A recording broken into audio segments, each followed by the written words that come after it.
Ok, bueno, pues muy buenas tardes acá en Europa, muy buenos días en Ecuador.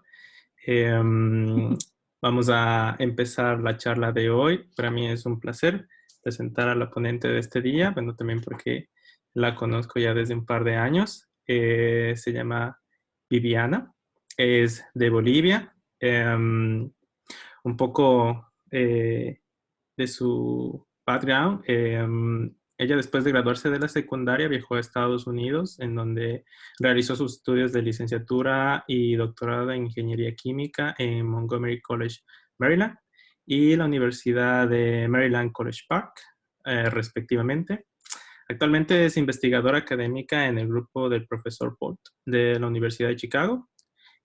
Su formación es en el área de biofísica computacional, si no estoy mal.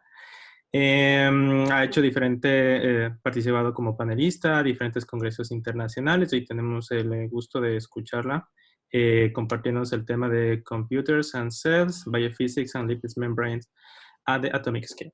Viviana. Muchísimas gracias, Edison, y a todo el grupo de investigadores de Latitud Cero. Es realmente para mí el privilegio de poder compartir con ustedes un poquito de la ciencia y de las cosas que me gusta investigar. Como Edison decía, tuvimos el placer de conocernos hace ya 6 años en uno de los congresos del QITEL, que es un congreso para químicos teóricos de expresión latina.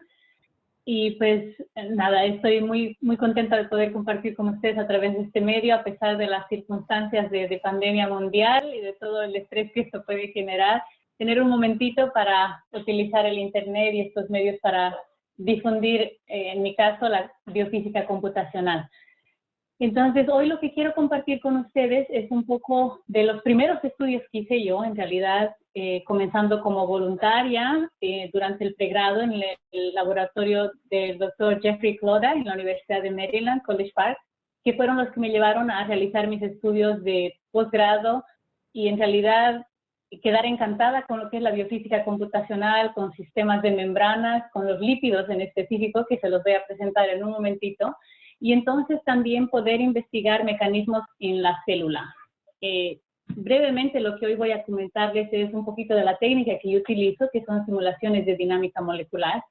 Luego introducir el interés o la importancia de por qué estudiamos los lípidos, las proteínas en la interfase de la membrana. Lo que ven en la pantalla es una membrana lipídica. No sé si es que pueden ver el cursor del ratón. Sí, sí podemos. Bueno, más fácil mostrárselos de esta manera. Entonces, lo que ustedes ven en la pantalla es una membrana celular compuesta por lípidos, que les voy a explicar diferentes tipos de lípidos y los que nos interesan en particular para los ejemplos que voy a demostrar. Y luego ir en concreto a mostrarles 2 ejemplos que muestran la relevancia de usar simulaciones de dinámica molecular a nivel atómico, ¿no? Mostrando todos los átomos de manera explícita para entender las propiedades mecánicas y estructurales de una membrana. Y más importante que todo, ver cómo al utilizar diferentes tipos de lípidos, al modelar estas membranas biológicas, fisiológicas, podemos entender, aunque los modelos son muy simplistas comparado a lo que es el sistema biológico en sí, podemos aprender un poquito de cómo diferentes tipos de lípidos afectan las propiedades y las interacciones que ocurren en la membrana. No tanto dentro de la membrana, que eso también se puede simular, pero en la interfase de la membrana. Y el último ejemplo, ya que al final de la charla va a ser sobre una proteína en el VIH, que es muy importante para la formación y replicación de este virus en las membranas de células infectadas.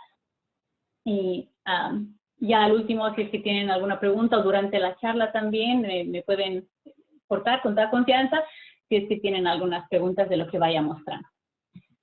Entonces, para simular sistemas a nivel atómico hay diferentes, o mejor dicho, no a nivel atómico, hay diferentes escalas en las que uno puede realizar estas simulaciones.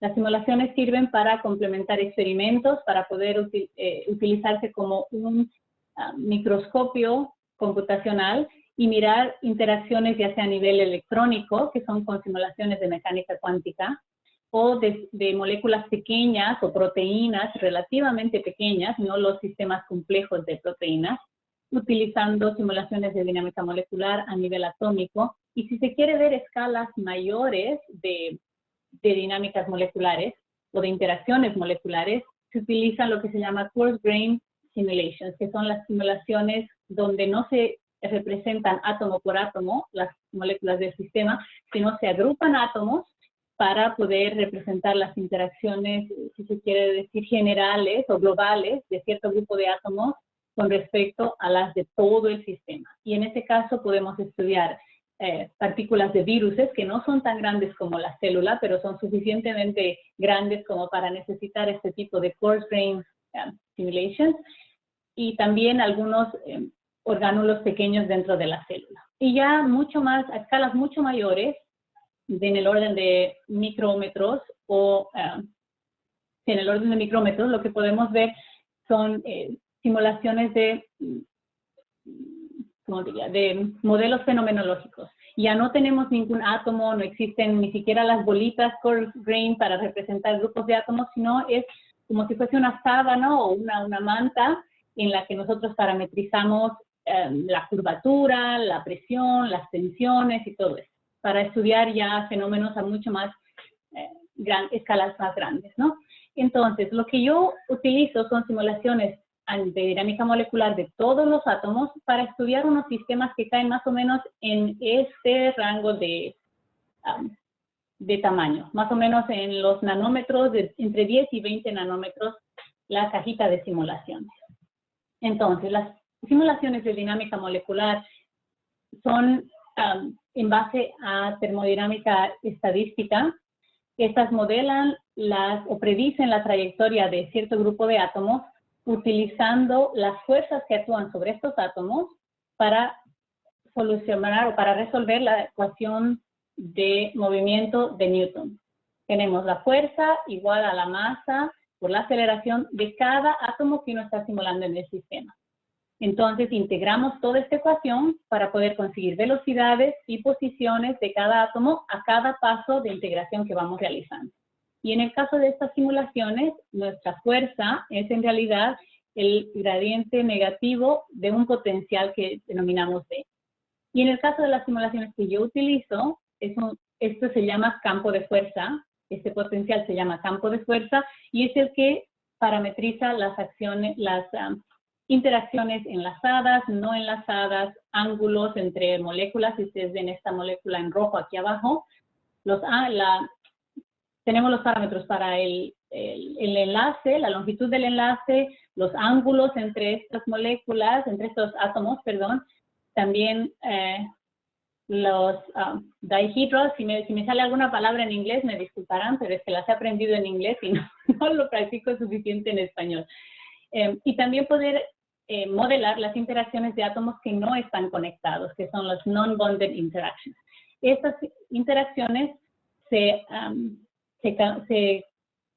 computarizan para poder obtener las interacciones electrostáticas entre átomos que no están enlazados, ¿no? Y poder más o menos modelar a largo alcance cuáles son las interacciones entre los átomos que quizás en una cajita de simulación estén en lugares opuestos con respecto el uno del otro. Los parámetros para esta ecuación, uno puede pensar, son demasiado complejos, pero muchos de estos se derivan empíricamente. Se utilizan experimentos o se utilizan cálculos de mecánica cuántica para poder entender cuánto varían en promedio o cuál es en promedio, por ejemplo, la longitud del enlace entre dos carbonos o entre un carbono y un hidrógeno. Entonces, cada interacción en los átomos del sistema que uno está simulando tiene estos parámetros, estas constantes, y uno logra entonces cuantificar cuáles son las interacciones entre estos átomos y cómo se van a mover unos respecto de otros, tomando en cuenta la presencia de estos átomos alrededor, los unos de los otros. Para resolver esta ecuación, ustedes pueden imaginarse, tomaría mucho tiempo integrarla. Entonces, se usan métodos de integración numérica para ir paso a paso integrando y produciendo lo que es como básicamente una película del sistema que uno está simulando. En los estudios que yo les voy a presentar hoy, hemos utilizado las supercomputadoras de la Universidad de Chicago. El DeepThought 2 es la computadora en la Universidad de Maryland. Tuvimos el privilegio, la fortuna de poder usar unas supercomputadoras que se usan a nivel nacional aquí en Estados Unidos. Uno compite por tiempo en ellas porque son muy veloces.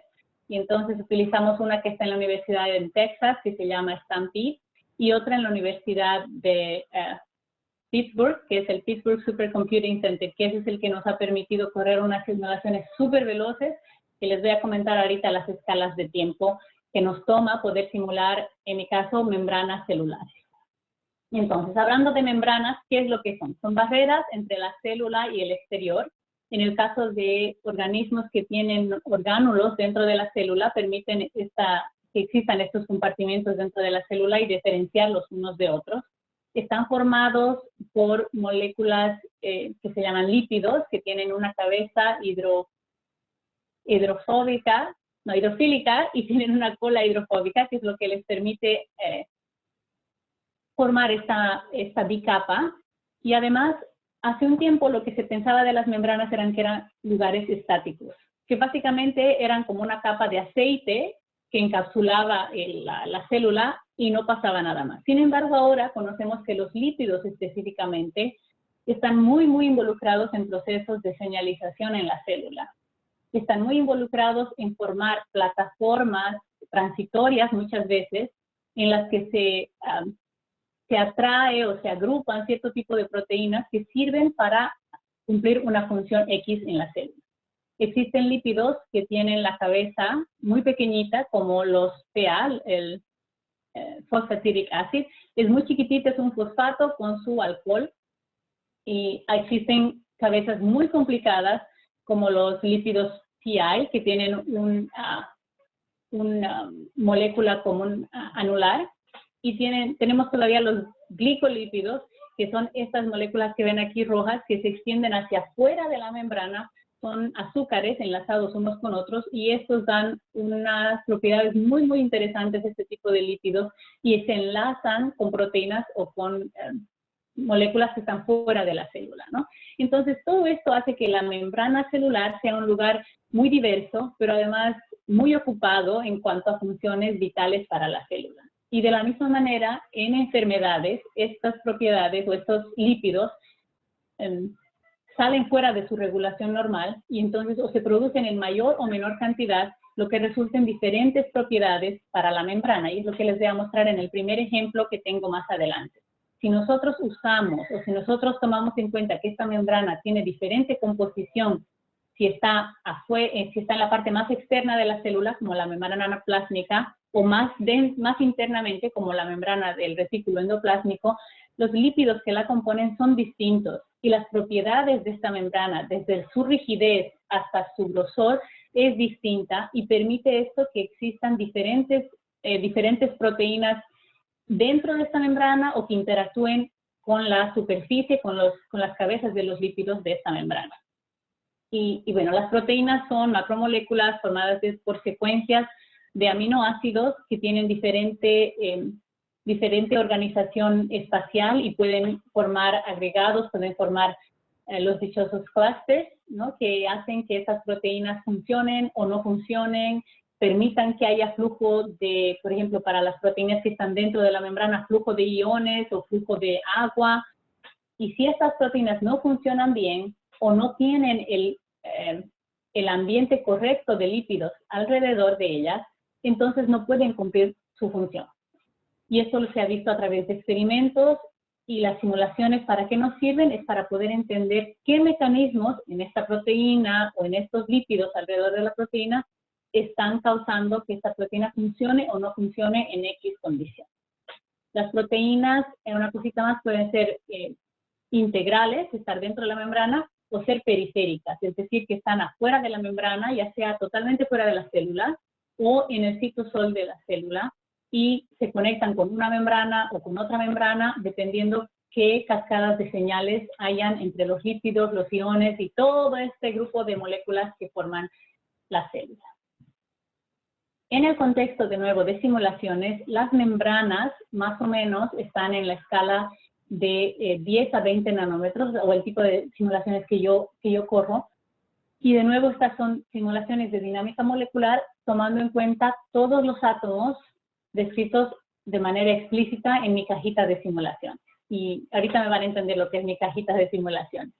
Cuando ustedes utilizan estas simulaciones con todos los átomos, tienen que tener, obviamente, los lípidos que están utilizando, pero además, no está mostrado aquí, en esta parte de abajo, tanto como en la de arriba, se incluye agua. Es muy importante que en estas simulaciones de la bicapa celular se incluya agua, porque este es el ambiente natural en el que se encontraría si estuviésemos en la célula. En simulaciones, si se utiliza muy poca agua, se considera que el sistema no está totalmente hidratado, y han mostrado estudios o han hecho publicaciones en las que muestran que poca agua resulta en completamente diferentes resultados que si se utiliza suficiente agua para hidratar esta membrana. ¿Qué significa que esté hidratada? Que por cada lípido que tenga uno en el sistema, tengo que tener al menos 35 a 45 moléculas de agua. Yo les dije que para poder realizar estas simulaciones y generar mi película, esencialmente mi trayectoria de cómo interactúan estos lípidos unos con otros, lo que tengo que hacer es resolver las ecuaciones de Newton por cada átomo que tengo en el sistema.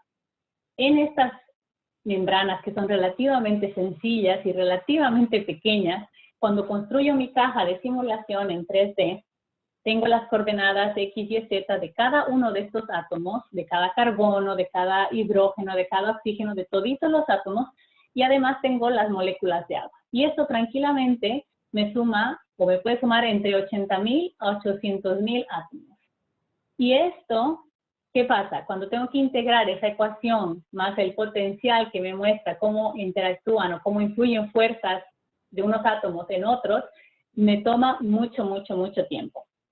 Para construir este sistema, lo que yo utilizo es, hay varios paquetes, pero el paquete que utilizo es uno que está disponible en línea, que es gratuito, sobre todo para simulaciones con propósitos académicos. Lo que hago es utilizar un website que se llama CharmGUI, que a propósito tuve el privilegio de trabajar con ellos cuando estaba haciendo el posgrado. Y uno literalmente pone el número de aguas que quiere en el sistema o la distancia de agua que quiere arriba y abajo de la membrana, de la bicapa. Y luego también especificas qué tipos de lípidos quieres utilizar. Normalmente en simulaciones, típicamente en simulaciones en el pasado, cuando se quería simular la membrana, lo único que se buscaba era que fuese una bicapa donde hayan cabezas hidrofílicas y las colas hidrofóbicas. Total, un ambiente anfifílico es suficiente para una membrana. ¿Qué pasaba? A veces intentaban ver cómo esta membrana interactuaba con una proteína integral, en el caso de canales de iones, y la proteína no cambiaba o no terminaba de abrir la parte que debía abrir para funcionar como canal de iones. ¿Por qué no funcionaba? Se intentaba utilizar métodos de simulaciones avanzadas, lo que se llama enhanced sampling, forzar al sistema a buscar este cambio conformacional de un canal cerrado a un canal abierto, y no se lograba este cambio. ¿Qué era lo que estaba pasando?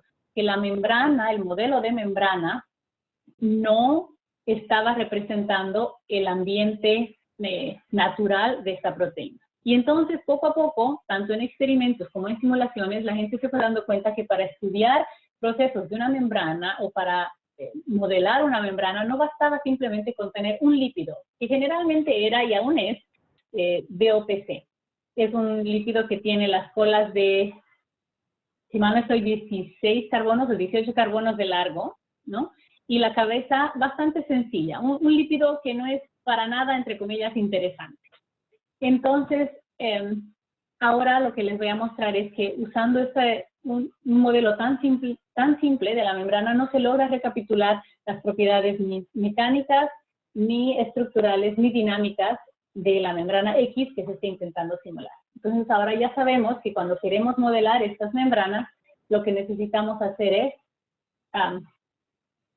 en la mayor cantidad posible, utilizar los lípidos, las especies de lípidos que estarían en esta membrana celular. Y esto lo hacemos mirando experimentos de lipidomics, que es lo que utilizan espectroscopía de masa para poder diferenciar qué tipos de lípidos, qué tipos de cabezas de lípidos están en una membrana X o en un tipo de célula X, y entonces al menos uno tiene una noción general de qué lípidos puede usar en esta membrana.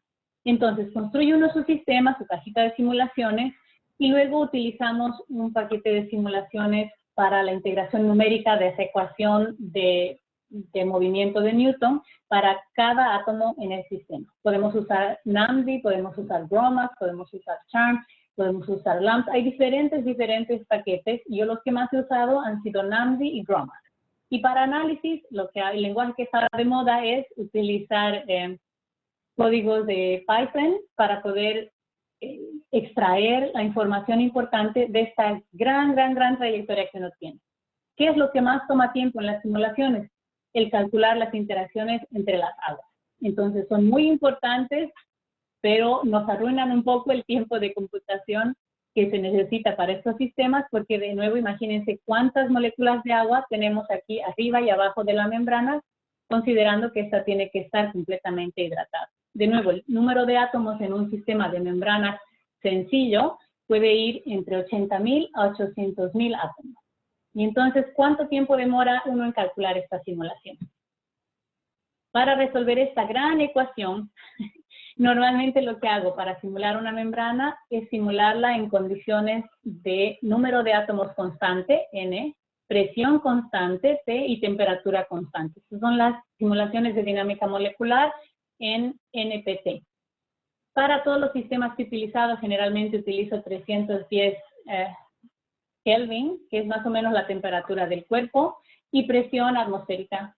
Y utilizar un paso de integración de 2 femtosegundos. Ahora, las simulaciones de esas membranas tienen que correr bastante tiempo para que se alcance un equilibrio a nivel termodinámico del sistema. No puedo correrla a 2 nanosegundos y listo, ya se acabó. Normalmente uno tiene que correr de 200 nanosegundos para arriba, y con el avance de computadoras que tenemos ahora, con la tecnología que existe, normalmente te piden de 500 nanosegundos para arriba cuando está uno viendo simulaciones de membranas o de membranas y proteínas.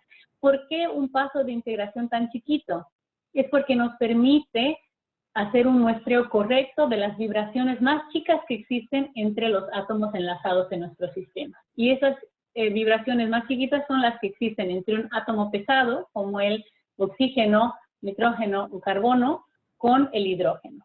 Entonces, la vibración que existe del enlace entre estos dos átomos, entre el hidrógeno y un átomo pesado, si utilizo un paso de integración mucho más grande de 2 femtosegundos, entonces no puedo realizar un muestreo adecuado de esta vibración, de las vibraciones de ese enlace. Por eso el paso tan pequeñito, y por eso nos toma mucho tiempo calcular esta trayectoria. La calculamos usando condiciones de periodicidad, que significa que yo defino mi simulación, mi cajita de simulación principal al centro, y entonces al correr la simulación, los algoritmos de cálculo hacen como si tuviese un montón de cajitas de la misma cajita central, de la celda central, alrededor de ella. Y entonces, cuando uno de mis átomos se sale de la caja principal, de la celda principal, reaparece su imagen por el otro lado. Y de este modo yo obtengo mi número constante de moléculas durante toda mi trayectoria de simulación. Para darles una idea de cómo las computadoras han avanzado y cuánto nos permiten ahora estudiar. Cuando recién se hicieron las simulaciones de dinámica molecular de lípidos, se utilizó el DOPC, que les había mencionado hace un momento, que es un lípido bastante sencillo y muy común, que ahora lo usamos como un solvente en la membrana, y ahí ya no se le da tanta bola. Pero se comenzó con este lípido y con membranas muy chiquitas, si mal no estoy, 25 lípidos por capa en estas simulaciones, más o menos en los 1970. Y se pudieron simular por solo unos cuantos picosegundos. Creo que la más larga era 30 picosegundos. Y fue un gran boom porque nunca se habían realizado este tipo de simulaciones. Sin embargo, conforme avanzó la tecnología, ya para los 2000 y tantos, que es cuando yo comencé a hacer estas simulaciones, ya se podían simular membranas de más o menos 150, 200 lípidos por capa y correr por 100 a 200 nanosegundos, o sea, 1000 veces más que las primeras simulaciones de membranas, pero tomaba más o menos en una computadora de una universidad, o en una supercomputadora de una universidad, entre 6 a 8 meses para poder calcular esta trayectoria. En las computadoras, supercomputadoras que hay a nivel nacional, quizás uno podía en ese entonces calcular la misma trayectoria en unos 3 a 4 meses. Hoy por hoy, en el 2020, gracias al uso de las unidades de procesamiento gráficas, los GPUs, se puede simular membranas mucho más grandes que tienen 600 lípidos por capa y conseguir unos 300, 500 nanosegundos en 2 meses. Entonces, ustedes pueden ver cómo se ha ido reduciendo el tiempo de computación que se utiliza, y entonces esto nos permite simular sistemas más complejos, estudiar interacciones no solo entre lípidos en la membrana, sino de proteínas con estos lípidos, y obviamente las técnicas de simulación, hay grupos que se dedican a desarrollar métodos específicos que nos permitan vencer barreras de energía que a veces no permiten que, por ejemplo, al simular una proteína con una membrana, se pueda examinar sin este método extra conformaciones que la proteína adquiere al estar cerca de la membrana. Y bueno, hay supercomputadoras ahora que las han construido con el propósito único de simular sistemas biológicos que nos permiten calcular microsegundos de simulación en un solo día. Pero esas son unas supercomputadoras que uno compite por el tiempo y rezas porque te salga, porque realmente obtienes un muestreo en la trayectoria que te permite hacer un análisis por los siguientes 3 a 4 meses.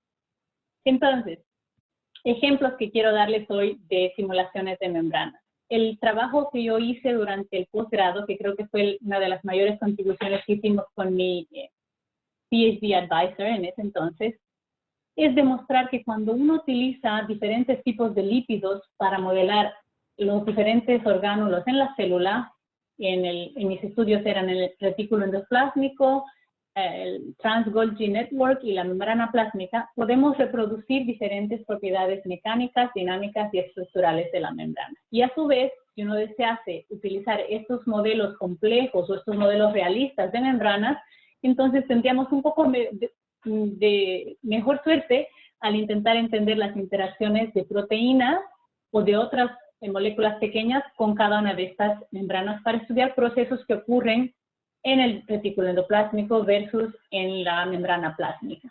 La mayor diferencia entre los modelos que construimos era el contenido de colesterol.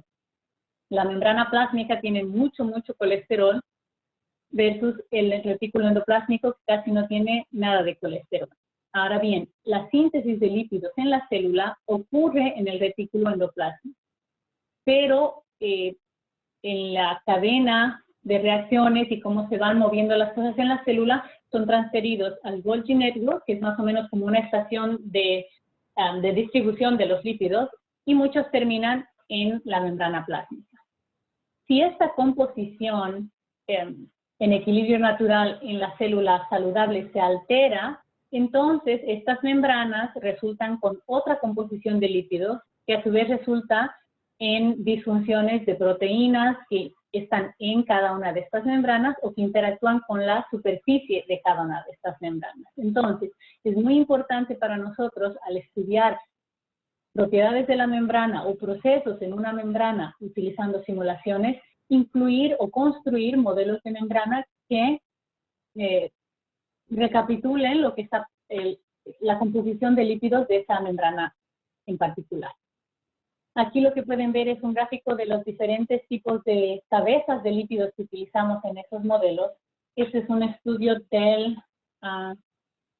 2010, 2012 más o menos, y en ese entonces la mayoría de la gente que hacía simulaciones incluía 2, máximo 3 diferentes lípidos en sus membranas modelos.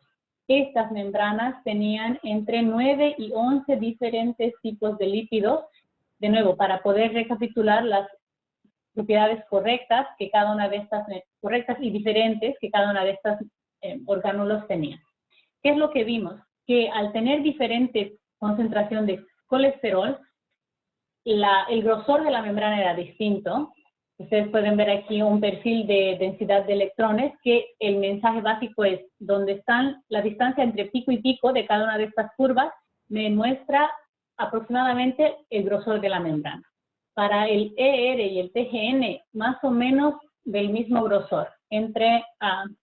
Estas eran entre 37 y 38 Angstrom, 3.7 y 3.8 nanómetros. Pero la membrana plásmica con mucho mayor contenido de colesterol era mucho más ancha, de 4.3, 4.4 nanómetros de grosor. ¿Por qué pasa esto? A través de experimentos se sabía que el colesterol tiene un efecto de condensación en la membrana. ¿Esto qué significa? Simplemente que cuando tengo los lípidos sueltos, sin colesterol, y les meto colesterol entre las colas, dentro de la parte hidrofóbica de la membrana, lo que hacen estas colas es alinearse unas con otras y empaquetarse muy cerquitas unas de otras.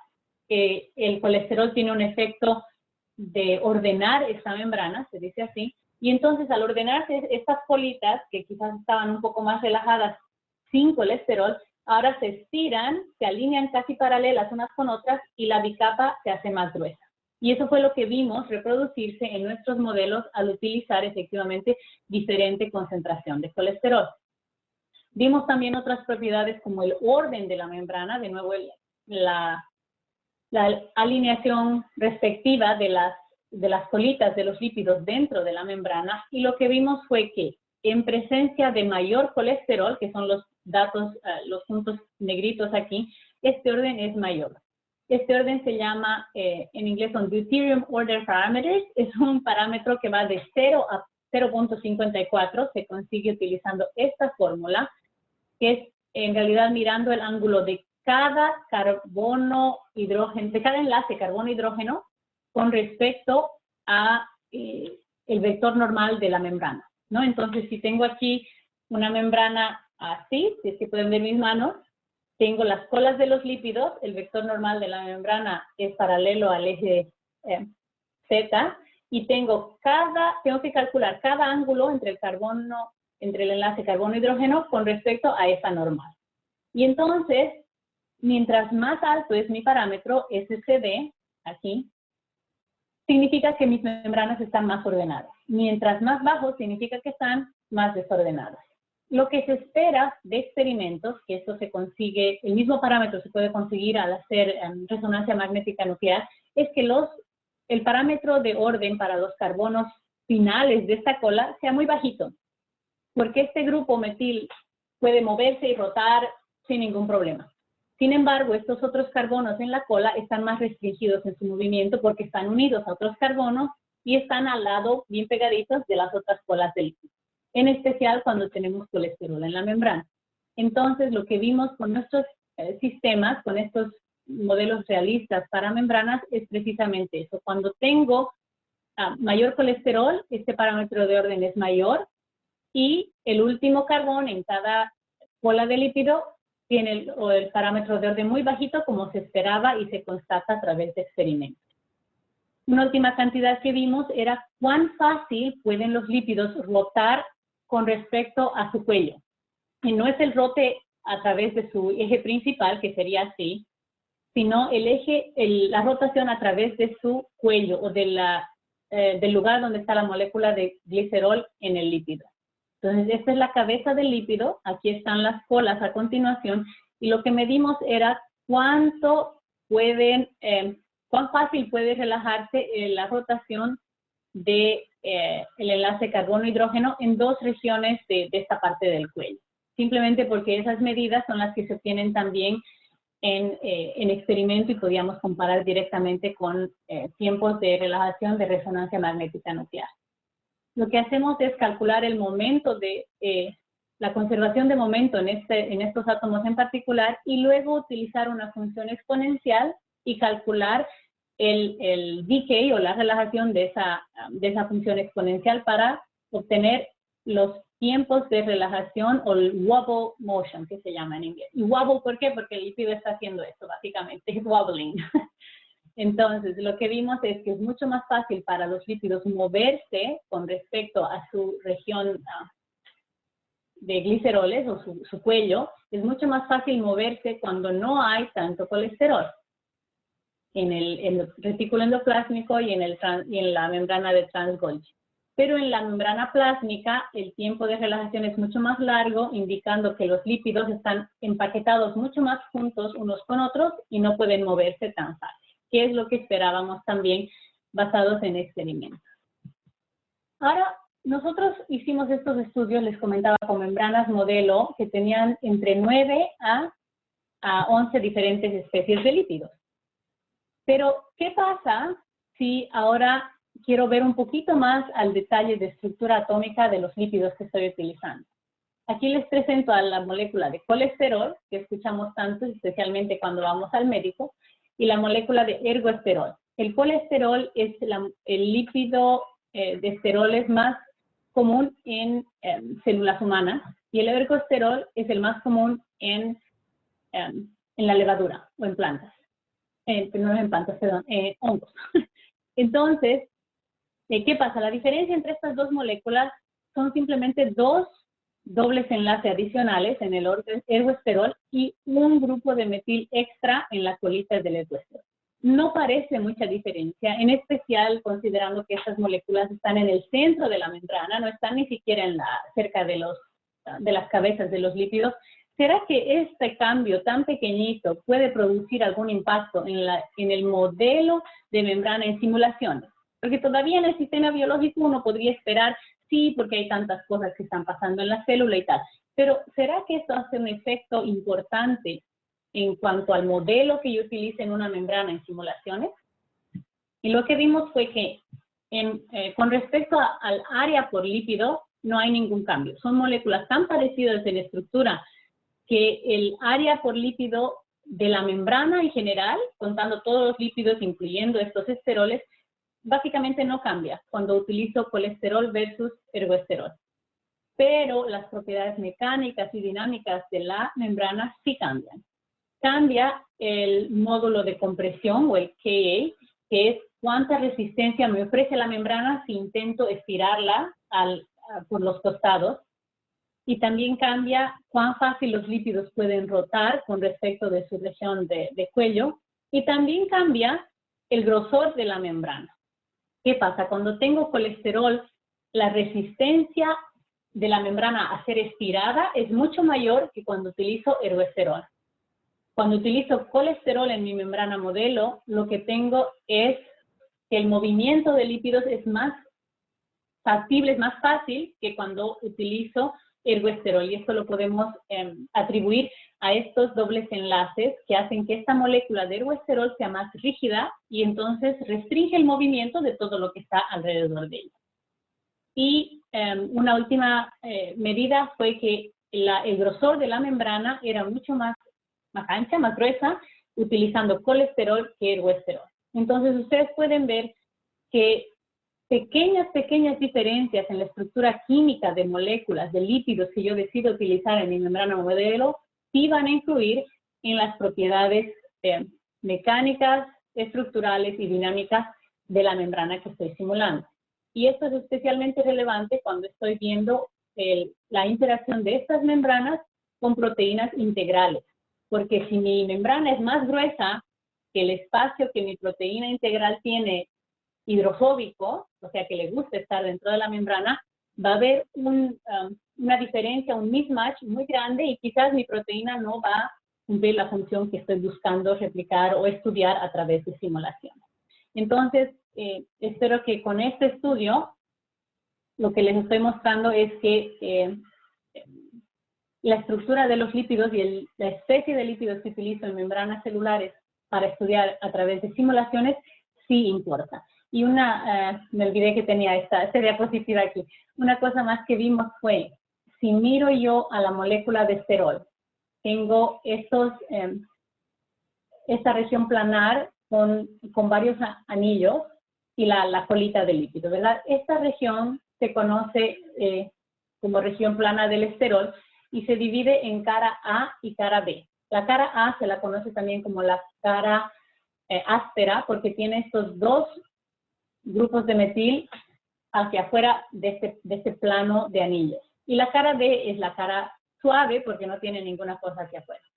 Lo que vimos es, si es que yo tengo colesterol versus ergosterol en dos modelos de membrana distintos, que eran las del retículo endoplásmico y del Trans-Golgi Network, cómo afecta la orientación de esta molécula con respecto a las otras colas de lípidos en la membrana. Y lo que vimos fue que cuando tienes un poquito más de colesterol o de esterol extra en la membrana, entonces sí puedes ver una diferencia entre la preferencia de orientación de esta cara áspera versus la cara suave, entre el colesterol, la molécula de colesterol y la molécula de ergosterol. De nuevo, simplemente es para mostrarles que diferencias que aparentemente son muy chiquitas en la estructura química de un lípido van a afectar cómo los lípidos interactúan en la membrana modelo. Entonces, la composición de lípidos y su estructura química es muy relevante para reproducir o crear un modelo de membrana realista correcto, dependiendo de qué membrana uno está intentando estudiar. Y esto obviamente va a variar no solamente entre diferentes orgánulos en la célula, sino también entre diferentes organismos, porque las membranas de la levadura tienen diferente composición lipídica que las membranas humanas o que las membranas que se encuentran, por ejemplo, en los virus. Y hablando de virus, ya que estamos hablando tanto de los virus en estos últimos meses, quiero mostrarles ya para terminar un estudio de la interacción de una proteína clave en el VIH y los modelos estos de membranas. Y es la proteína Matrix, que es una parte pequeñita de la proteína GAG, que es una proteína estructural para el VIH. Esta proteína lo que hace es juntarse, pegarse a la membrana interna de la bicapa plásmica en la célula infectada y se pega a través de su porción matrix, se pega a la membrana, forma agregados de proteínas que eventualmente reclutan otras proteínas que el virus necesita para salir de esta célula infectada en un envelope o en una cápsula y formar el virus activo e ir a infectar a otras células. ¿Qué es lo que se conoce de experimento? Que esta proteína GAG se agrega en la parte interior de la membrana plásmica, que forma en otras de sus regiones, forma un látiz muy uniforme, que sirve para poder el virus salir de esta célula infectada y propagar la infección, pero no se conocía cómo exactamente la porción matrix hace cómo se enlaza en la membrana. Y más específicamente, esta porción matrix lo que tiene es un lípido que está con un enlace covalente con la proteína, o sea, es parte de la proteína, una colita de ácido graso. Entonces, ¿cuál es el rol de este lípido? No se necesita para enlazar la proteína a la membrana, y esto se conocía de experimento. Entonces, ¿cuál es el rol de este pequeño lípido en todo el proceso de ensamblaje de este virus? Y eso fue lo que estudiamos, es uno de los estudios más recientes que hemos hecho con el profesor Greg Bott en la Universidad de Chicago, y lo que hicimos fue simular simplemente la proteína matrix cerca de modelos de membrana que tenían diferente contenido de colesterol, diferente contenido de lípidos con cabezas que tienen carga negativa, y también diferente contenido de singolípidos, que son unos lípidos claves en la membrana plásmica. Entonces vimos que la proteína se enlaza muy rapidito en nuestros modelos de membrana y en dos conformaciones. Y la única en realidad que es relevante para propósitos de ensamblaje del virus es esta vertical, donde la colita del lípido puede salir de la proteína, de su escondite en la proteína, interactuar con las cabezas de los lípidos en la membrana para luego insertarse en la membrana.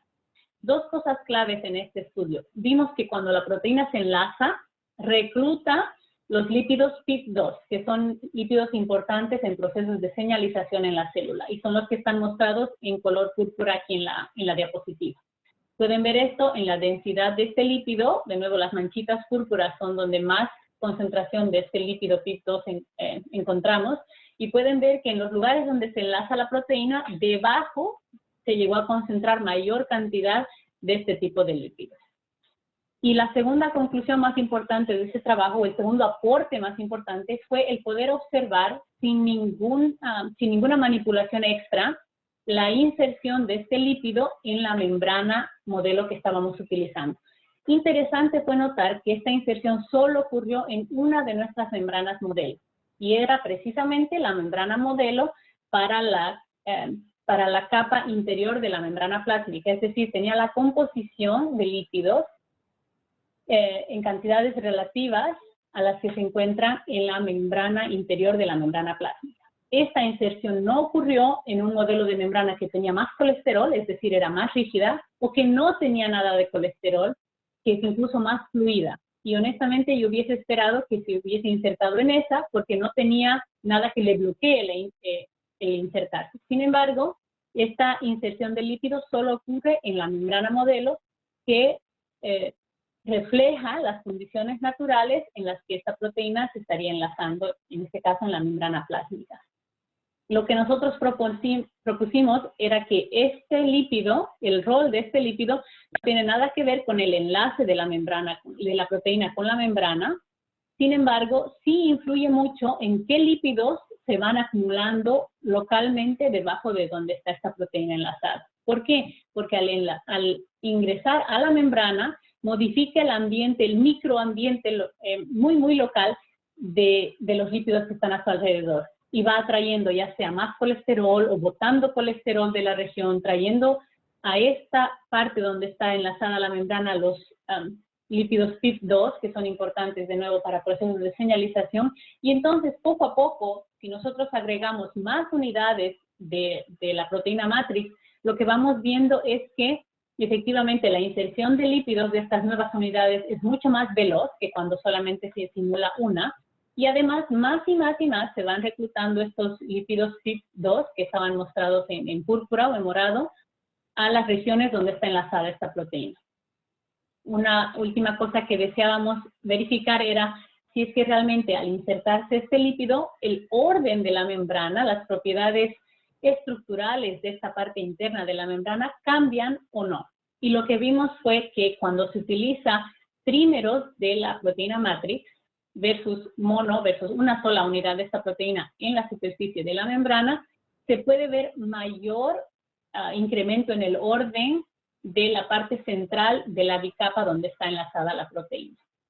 Los últimos estudios que estamos haciendo es mirar si un modelo de membrana asimétrico, que es mucho más apropiado para la membrana plásmica, nos puede dar algunas indicaciones sobre cómo el enlace de esta proteína matrix modula las propiedades de la monocapa interior de la membrana, y a su vez este cambio en la capa interior se traduce o transmite a que hayan cambios en la membrana, en la capa exterior de esta membrana. Esto lo estamos haciendo junto con colaboradores experimentales que están también muy interesados en ver el rol de los lípidos y de especies específicas de lípidos en el ensamblaje de este virus. Entonces, con los ejemplos que les he mostrado hoy, espero haberlos convencido de que si quieren hacer simulaciones de membrana, por favor, lean muy bien todo lo que haya, que no siempre hay fácil de encontrar, pero que puedan tomar muy en cuenta la composición de lípidos que utilicen en su modelo de membrana, y que a su vez esto les va a permitir examinar o entender, simular procesos específicos como el enlace de proteínas con estas membranas. Nuevamente quiero agradecer al grupo de investigadores Latitud Cero por esta invitación, por la oportunidad de compartir mi trabajo, y obviamente a mis mentores, tanto al profesor Bosch como al profesor Clora, y de los diferentes programas y recursos computacionales que me han permitido realizar los estudios que les he mostrado hoy. A ustedes por su atención, muchísimas gracias, y ahora sí, si tienen preguntas, estoy más que contenta de poder responder. Muy bien. Muchas gracias, Viviana, por esa excelente charla. Sí, hay preguntas, y vamos a empezar por aquí. Bueno, hay una pregunta de Ricardo que dice, ¿cómo se generan las estructuras de las moléculas dentro de la simulación? ¿Cómo así cómo se generan las estructuras? ¿Cómo yo defino mi celda de simulación? Supongo que cómo las haces, las estructuras antes de enviarlas a correr en un cálculo. Sí, cómo no. Lo que se hace es, en los campos de fuerza, que son, a ver si logro aquí. Les había comentado que para correr las simulaciones de dinámica molecular lo que se necesita es lo que se llama un campo de fuerza donde tengo los parámetros de interacción entre moléculas. Existen diferentes campos de fuerza que se utilizan, que están disponibles para todo público. Uno de ellos es el campo de fuerza CHARMM. Este ya tiene las estructuras químicas de moléculas que se consiguen. En el caso de lípidos, simplemente tienes los enlaces de... Conoce la estructura de un lípido, se conocen ya DOPC, POPS, entonces ya está la estructura química del lípido en sí. Sabemos qué átomos conforman su cabeza y también la cantidad de carbonos y hidrógenos que están en las colas. Entonces, estos simplemente están ya disponibles en el campo de fuerza. Uno escoge qué lípido va a usar y la estructura química ya está disponible. Con las proteínas es un poco más complicado porque lo que uno necesita para simulaciones son las coordenadas de todos los átomos. A través de experimento para las coordenadas de átomos de proteínas se puede usar experimentos de cristalografía o también de resonancia magnética nuclear. Ahora está muy de moda porque realmente está siendo muy útil para el estudio de proteínas, el cryo-EM, cryo-electron microscopy. Entonces, todas estas técnicas experimentales lo que nos permiten es tener las coordenadas X, Y, Z de cada átomo o de la mayoría de los átomos posibles en una proteína X.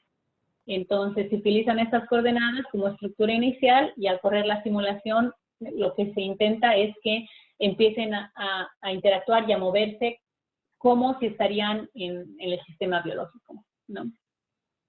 Ok. Más preguntas por aquí. ¿Sería más sencillo simular la membrana de una bacteria?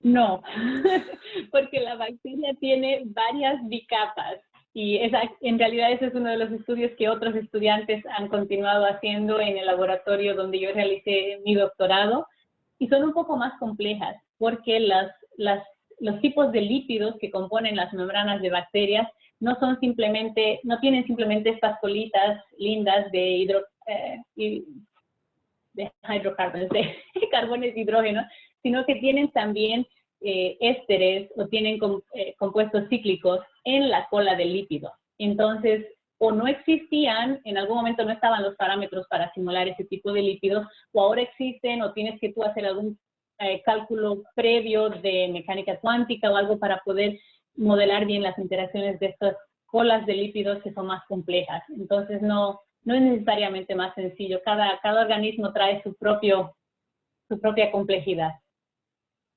Ok. También nos preguntan si podrías recomendar un software libre para modelar las interacciones de óxido de grafeno con una bacteria. Se afirma que el óxido de grafeno tiene una propiedad antibacterial. Sí.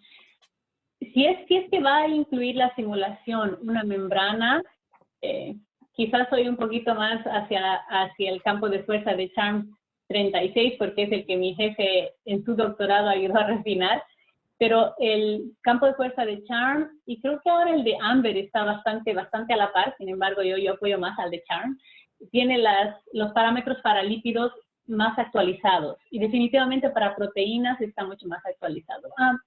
Quizás lo que tengas que buscar es cuál campo de fuerza describe mejor la otra molécula, el óxido de grafeno, ¿era? Sí. ¿Cuál campo de fuerza describe mejor las interacciones de esa molécula? Porque lo que no quieres hacer en una simulación es tener un campo de fuerza A para tus lípidos y un campo de fuerza B para la otra molécula. Es siempre mejor utilizar el mismo campo de fuerza para todo el sistema. Entonces, una de las ventajas del campo de fuerza CHARMM es que es un campo de fuerza aditivo. Eso significa que más o menos tú, si tienes la estructura química de una molécula, puedes armar estos parámetros del campo de fuerza como si armaras Lego. Entonces, si tienes, por ejemplo, carbón, oxígeno, carbón, entonces sabes que en el campo de fuerza los parámetros para ese pedacito de la molécula son 1, 2 y 3. Y si en otro pedacito tienes un fosfato, simplemente lo pegas como dos bloques de Lego y utilizas el campo de fuerza de esa manera. No tienes que ir a toda la vuelta hacia atrás de hacer los cálculos de mecánica cuántica. A menos que sea ultra necesario, mejor utilizar los campos de fuerza que ya están definidos. Ok. ¿Cuáles son los force fields más comunes para usar en membranas? El de membranas es el de CHARMM 36, CHARMM 36M, que es el que tiene los parámetros más actualizados para las proteínas. Dependiendo si vas a correr simulaciones con todos los átomos, que sería el de CHARMM, también otro muy, muy popular es el Martini Force Field, que es para simulaciones coarse grain, donde no defines cada átomo de tu sistema, sino grupos de átomos para poder simular, por decir, membranas más grandes o para poder simular por mucho más tiempo en menos tiempo real. Ok, dice otra pregunta. ¿Cuánto puede afectar no tomar condiciones periódicas en las simulaciones?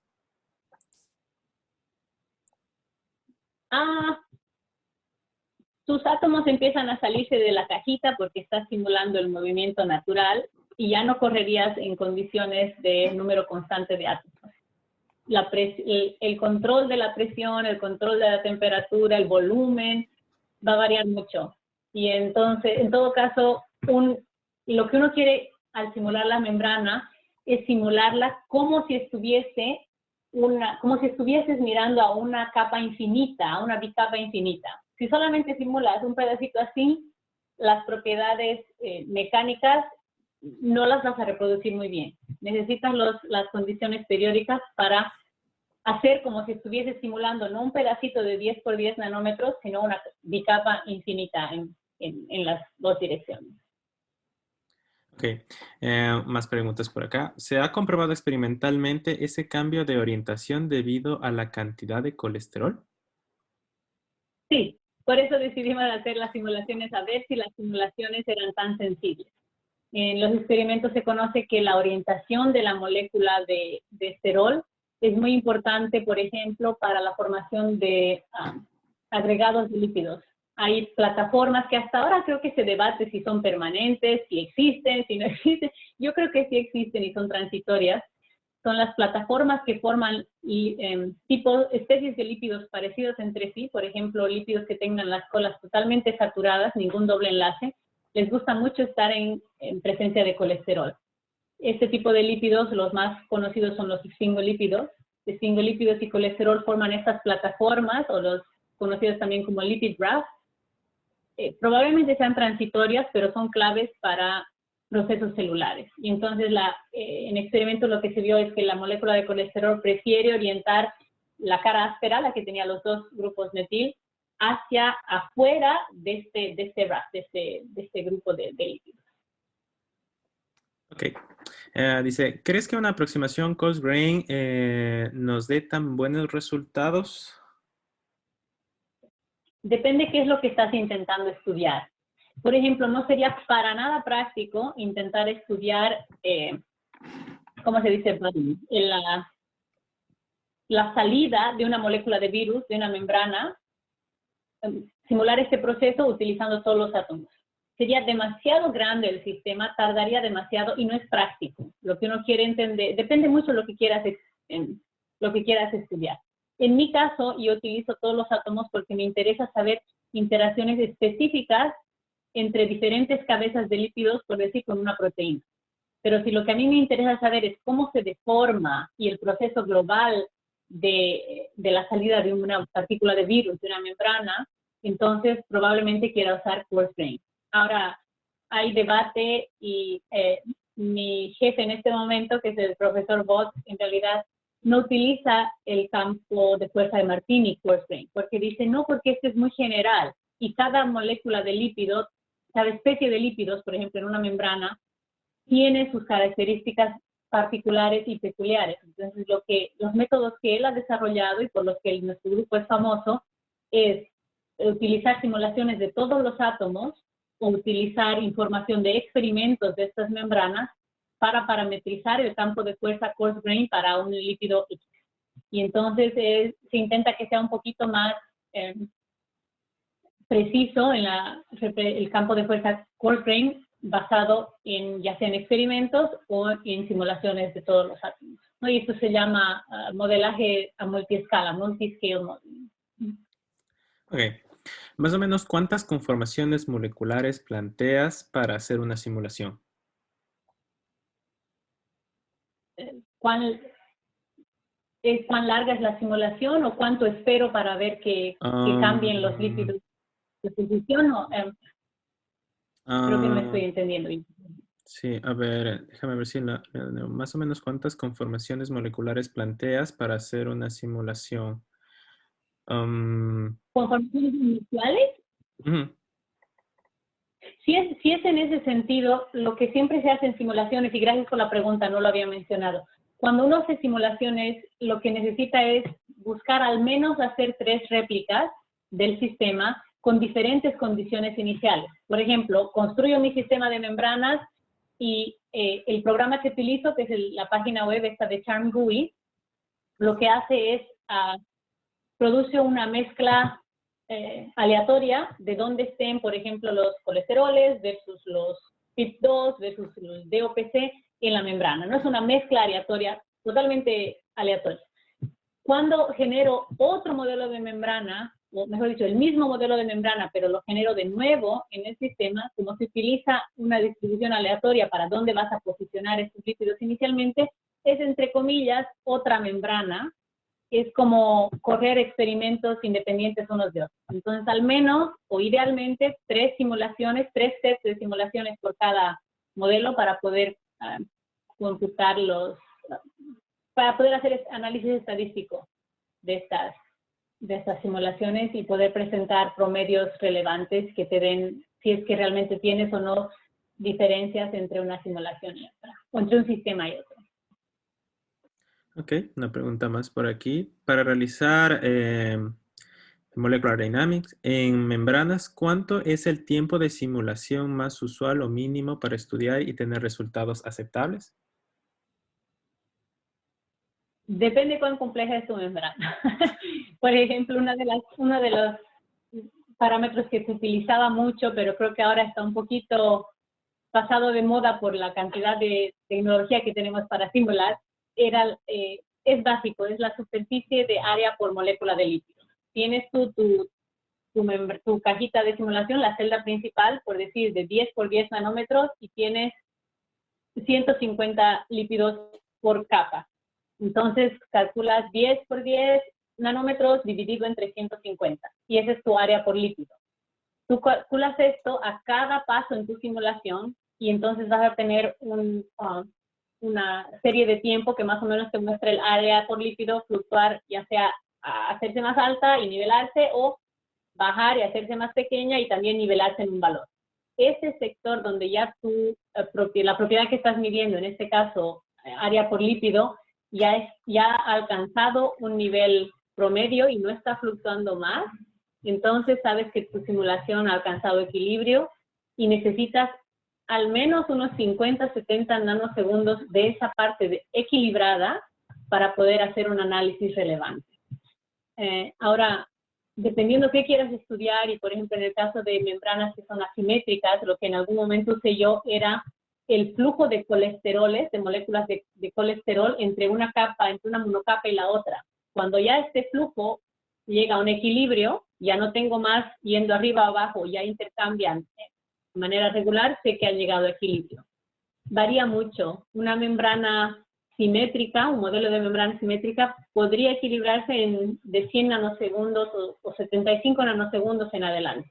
Pero una membrana asimétrica, si la medida que voy a utilizar para definir equilibrio es en este caso el flip-flop, el intercambio de moléculas de esterol entre las capas, tranquilamente toma 4 microsegundos. Entonces depende mucho qué es lo que estés buscando estudiar. Ok, y tal vez una última pregunta es, ¿qué se puede hacer con dinámica molecular y qué no se puede hacer con dinámica molecular? La barrera de que no se puede hacer cada vez está siendo empujada más allá, más allá, más allá. Yo creo que dinámica molecular a nivel de todos los átomos es muy útil para identificar mecanismos de acción, por ejemplo, en el caso de las membranas, que es lo que yo hago, porque no sabía decirte para otros sistemas, es todo un mundo cada sistema, ¿no? Pero en el caso de membranas es para poder identificar contactos específicos que, entre lípidos o lípidos y proteínas que se traducen a cambios macroscópicos que tú podrías ver en experimentos. Entonces, por ejemplo, utilizas experimentos de fluorescencia para ver cómo se agregan unas proteínas en la membrana plásmica. Pero lo que no puedes ver es qué cosa está estabilizando ese enlace o qué cosa está estabilizando el clustering de las proteínas en la membrana. Entonces utilizas simulaciones de dinámica molecular con todos los átomos explícitamente para identificar eso. Son las cabezas de los lípidos, es algún aminoácido en particular en la proteína, es como tener un microscopio que te ayuda a ver y a complementar los experimentos de esta manera. Por otro lado, a veces hay cosas que en experimento no las puedes hacer porque pasan a nivel muy local, de átomo con átomo. Y entonces lo que haces es producir una trayectoria, hacer predicciones que luego puedes constatar con experimentos. O sea, puedes o complementar experimentos o puedes motivar algún experimento que no se haya hecho todavía. ¿Qué cosa no se puede hacer? El mayor bloqueo que tenemos es cuando existen cambios por decir, de conformaciones en proteínas, un canal de iones que tenga que abrirse o cerrarse.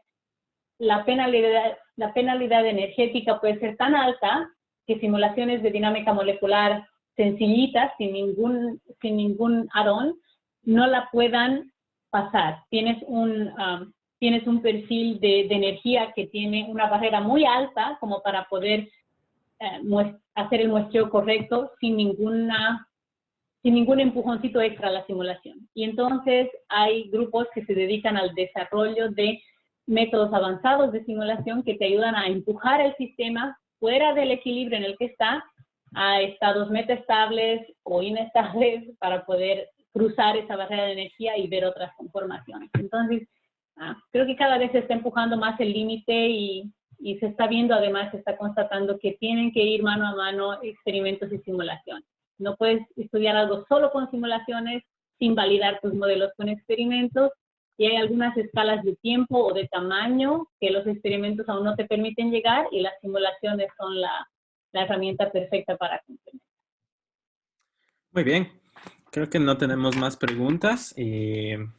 Ha sido una charla muy interesante y también muchas personas que te agradecen por tu charla. Les ha gustado muchísimo y para nosotros ha sido un placer tenerte, Viviana. Y bueno, muchas gracias por estar aquí, a todas las personas que nos han escuchado y pues nos vemos en la siguiente charla. No, el placer ha sido todo mío. Muchísimas gracias por la invitación y felicidades por la iniciativa. Voy a estar siguiendo de cerca y poder apoyar también en lo que se pueda al grupo de investigación. Muchísimas gracias, Viviana. Gracias a ustedes.